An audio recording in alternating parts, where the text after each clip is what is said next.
आखिर इस मूर्ख बापूत्रा को कौन समझाए कि अपनी बेटी की खुशी देखनी चाहिए, ना कि इतना खुदगर्ज होना चाहिए कि बात अना पे ले आए। वहीं दूसरी तरफ दिलीप, क्या दिलीप ने एमएलए की सीट छोड़ने का फैसला कर लिया है, इसीलिए वो प्रेस कॉन्फ्रेंस बुलाना चाह रहा है? आखिर माजरा क्या है? नमस्कार दोस्तों, ड्रामा सीरियल पुष्पा इम्पॉसिबल का आने वाला एपिसोड और भी ज़्यादा इंटरेस्टिंग होने वाला है, क्योंकि आने वाले एपिसोड में हमें यही देखने को मिलने वाला है कि बापूत्रा जो है वो अभी इस कदर लिहाज खो चुका है कि उसने पुष्पा का भी लिहाज जो है वो नहीं किया और फिर ये कह दिया कि ताना बाना जो है वो खाली कर दो। आखिर कितना ज़्यादा गिर चुका है बापूत्रा। पहले तो चलो चिराग और दिलीप के पीछे लगा हुआ था, अब जुगल का इसमें क्या कसूर है? आधे से ज़्यादा सारा का सारा काम जो है वो चलता है ताना बाना के अंदर, साड़ियों के पटोलों के सारा कुछ जो है वो ताना बाना में होता है। इतने मज़दूरों की रोटी लगी हुई है और सारा काम वहीं पर ही होता है। बहुत सारे लोगों के घर चलते हैं ताना बाना के ज़रिए, लेकिन अब बापूत्रा साहब ये कह रहे हैं कि वो प्रार्थना को नीचे शिफ्ट करना चाहते हैं,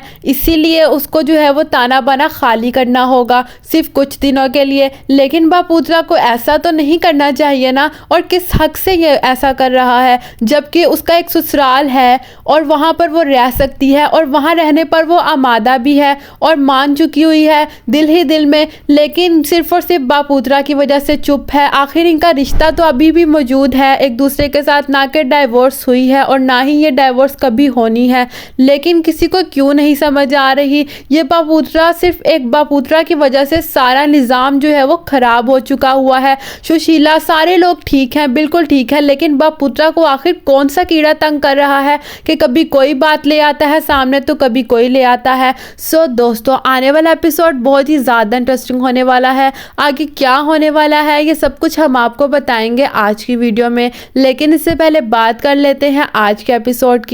आज के एपिसोड में दिखाया जाता है कि जो चिराग होता है वो तरस रहा होता है प्रार्थना से मिलने के लिए, उसको देखने के लिए, उसकी केयर करने के लिए, अपने हाथों से उसको खिलाने के लिए, लेकिन ये बापूत्रा इस कदर जालिम इंसान है कि उसको प्रार्थना को अपने शोहर से मिलने ही नहीं देता। जो मर्जी है, मियाँ बीवी की एक अलग ही अंडरस्टैंडिंग होती है, लेकिन ये बात समझ नहीं आ रही बापूत्रा को। अगर सुशीला और बापूत्रा को एक दूसरे से अलग कर दिया जाए तो बापूत्रा को ये बात समझ आएगी कि आखिर उसमें भी बुराइयां हैं ही, लेकिन सुशीला ने जो मर्जी है गुजारा किया ना उसके साथ और अब भी गुजारा कर रही है। तो फिर चिराग जो है वो तो बापूत्रा से भी ज़्यादा परफेक्ट इंसान है और इस कदर प्यार करता है प्रार्थना से। हाँ, उससे गलतियां हो गई कि उसने जो है वो इलेक्शन को चुना अपनी मोहब्बत में से, लेकिन फिर भी वो जो मर्जी है प्रार्थना से बहुत ज़्यादा प्यार करता है। आखिर कौन समझाए? कोई एक इंसान ऐसा होना चाहिए जिसकी बात बापूत्रा कभी भी ना टाल सके। शायद हो सकता है कि राधा काकू की बात ना वो टाल सके, लेकिन राधा काकू का इसमें कोई रोल नहीं दिखाया जा रहा।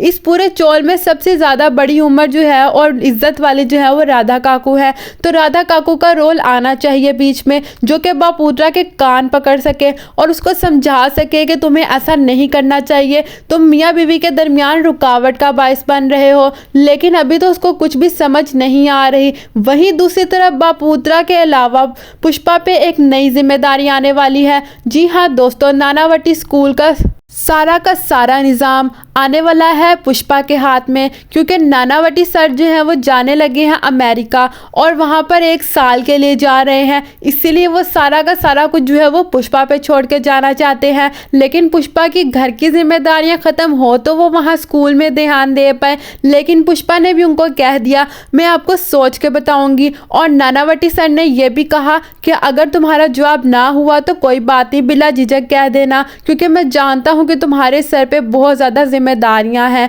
और वहीं दूसरी तरफ हमें दिखाया जाता है दिलीप का सीन। दिलीप जो है वो बहुत ही ज़्यादा गिल्ट में है और अब दिल ही दिल में उसको सता रहा है उसका अपना ही वजूद कि किस कदर जो है वो बुरा बन चुका है, जबकि ऐसा नहीं है, इससे ज़्यादा तो बापूत्रा बुरा बन चुका है। लेकिन दिलीप को सारे छोटा क्यों समझते हैं ये बात समझ नहीं आती। पुष्पा भी उसको कभी सीरियस नहीं लेती और फिर दिलीप ने प्रेस कॉन्फ्रेंस करने की सोची है और उस प्रेस कॉन्फ्रेंस में क्या कहने वाला है। अगर दिलीप ने ये सारा कुछ एमएलए की सीट बापूत्रा को देने का ऐलान कर दिया तो फिर क्या होने वाला है? फिर तो पूरे शो की स्टोरी ही बदल जाएगी। और फिर सारे ताल्लुकात जो हैं हो सकता है कि ठीक हो जाएं अगर बापूत्रा चाहे। सिर्फ एक बापूत्रा ने सबको सर पे नचाया हुआ है और हर कोई उसी की बात मान रहा है। उसको अहमियत देना छोड़ दी जाए तो सारा कुछ ठीक हो सकता है कि सुशीला एक बीवी है उसकी और वो चाहे तो बापूत्रा को सीधा कर सकती है, लेकिन वो भी बस रोती ही रहती है। और प्रार्थना क्यों नहीं बोल सकती अपने शौहर के बारे में, क्यों नहीं कह सकती पापा से अपने कि आपको चिराग के साथ ऐसा नहीं करना चाहिए, जो मर्जी है, चिराग मेरा शौहर है और मैं उसी के साथ रहना चाहती हूँ, तो आप मुझे क्यों रोक रहे हैं जब आपकी एक बेटी है और वो यही चाहती है। जब मैं रजामंद हूँ तो फिर क्यों आप ऐसा कर रहे हैं मेरे साथ। लेकिन ये बात वो क्यों नहीं कहती, प्रार्थना को ऐसा कहना चाहिए। सो दोस्तों, आने वाला एपिसोड बहुत ही ज़्यादा इंटरेस्टिंग होने वाला है, क्योंकि आने वाले एपिसोड में हमें यही देखने को मिलने वाला है कि जब चिराग ने कहा था कि प्रार्थना को हमारे पास जो है वो छोड़ दीजिए, लेकिन बापूत्रा शुरू में नहीं आमादा होता और उसको एक नोटिस पकड़ा देता है कि 100 मीटर की दूरी पे रहना। 30 सेकंड बाद एक और नोटिस आ जाता है और वो स्टे का नोटिस आ जाता है और फिर बड़े ही मज़े से बहुत ही अच्छा सीन दिखाया जाता है हमें कि प्रार्थना को उठाकर लेकर जा रहा होता है चिराग। और फिर बाद में अगले एपिसोड में हमें यही दिखाया जाने वाला है कि बापूत्रा अब जान के पंगे लेना चाह रहा है और फिर ताना बाना खाली करवाना चाह रहा है। आखिर जुगल का क्या कसूर है, उसने तो कभी भी किसी के मामले में नहीं बोला और वो तो चुप था और 2-3 एपिसोड्स में तो उसको दिखाया तक नहीं गया। आधे से ज़्यादा सारा का सारा काम जो है वो जुगल का है और ताना बाना जुगल को दिया गया है। बापूत्रा जब चाहता है किसी से घर ले लेता है और जब चाहता है दे देता है, उसका मूड ही अपना है और अगर उसका मूड अच्छा हो तो वो अच्छा करता है और बुरा हो तो बुरा करता है। उसको ऐसे नहीं करना चाहिए, उसको बाकी लोगों का भी ख्याल करना चाहिए कि कितने लोगों की रोज़ी जुड़ी हुई है ताना बाना से। बहुत सारे बेघर लोगों को घर मिले थे सिर्फ और सिर्फ ताना बाना की वजह से।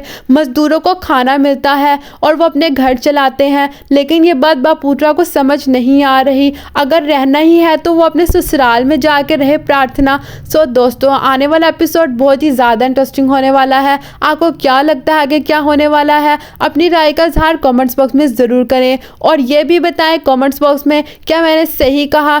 तो मिलते हैं अगले एपिसोड के साथ अगली वीडियो में।